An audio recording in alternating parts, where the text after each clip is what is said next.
What I want to talk with you all today about is an important topic. It's a very important one. It has to do with embracing the negative emotions that we feel in our lives. And I want to convince you with 4 reasons in this video why you should be feeling those negative emotions. You shouldn't be trying to get rid of them because they hurt or because they're painful.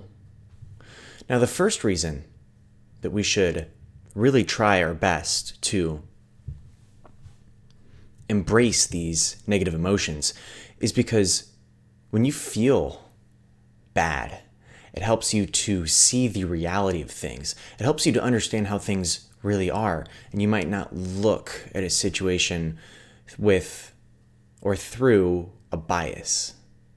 An example that comes to mind is there might be evident or glaring red flags in a romantic relationship that you're in, but you are too invested in this relationship and you're letting your feelings take over so much that you're not looking at the red flags of the relationship. So if you feel poorly after being treated poorly in a relationship, this helps you to take a step back and really ask yourself, why is it that I'm feeling this way? And then you almost always start going down the rabbit hole of thinking about, what could be causing this? Is it my relationship? Okay, I think it is my relationship. Now, what about my relationship is it that's causing these negative emotions? And then from there, you can continue to go along and eventually diagnose, well, maybe I'm just not compatible with this person that I'm with. And that's going to lead to maybe more negative emotions in that time period. But in the long haul, you'll make the right decision for you and for your health and well-being in the long term. So the other catch with negative emotions is that you might have to feel a lot of negativity, for lack of better wording, at first, until you get over the hump.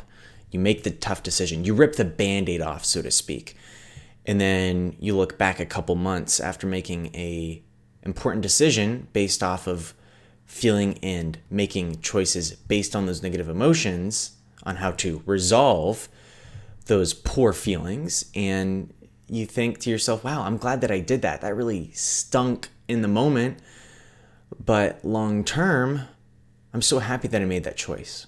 So reason number 2 is that feeling bad is a powerful driver for change. It's no secret that taking the easy route or the path of least resistance in the short term feels better than doing the thing that's hard. It's going to require dedication, discipline, long-term sacrifice or struggle. But in the long term, doing those hard things is going to improve the quality of your life. I heard a saying somewhere that goes, if you do the hard things in life, your life will be easy. But if you do the easy things in life, then your life will be hard. It will be difficult.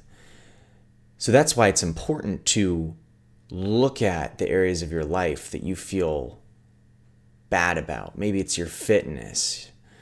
You're not exercising as hard as you should, or know that you can, or you're not putting enough effort into your diet, let's say. Well, that feeling bad about that and listening and tuning in and not trying to just get rid of those negative feelings will help you to feel motivated enough to start making changes. You're going to start feeling better. And then over time, it's going to be this snowball, this compounding effect where you get to the point where you're like, wow, okay, these feeling bad at first really stunk, but it helped me to move along and make the changes to then feel better about myself in the long term improve my self-confidence in the long term. So, pay attention to those negative feelings. Number 3, feeling low really allows you to not take for granted the highs.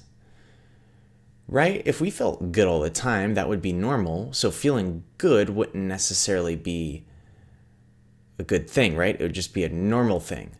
But experiencing a whole range of feelings really helps us to feel grateful for the times that we're feeling really good. That's important to realize, because you're never going to feel good all the time or feel bad all the time. And that leads into the 4th point. Embracing feeling poor makes you realize that everything is temporary, right? Like I just said, feeling good is not going to last forever. Also, feeling bad is not going to last forever. And feeling meh, somewhere in the middle, is not going to last forever.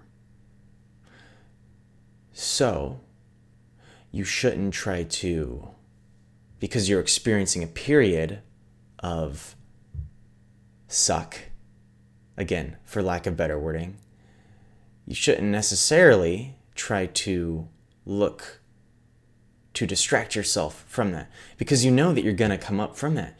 You know that emotions are a wave, and it's not going to be bad forever. It's not going to be good forever. And that's okay, because that is the reality, for better or for worse, that we all live in.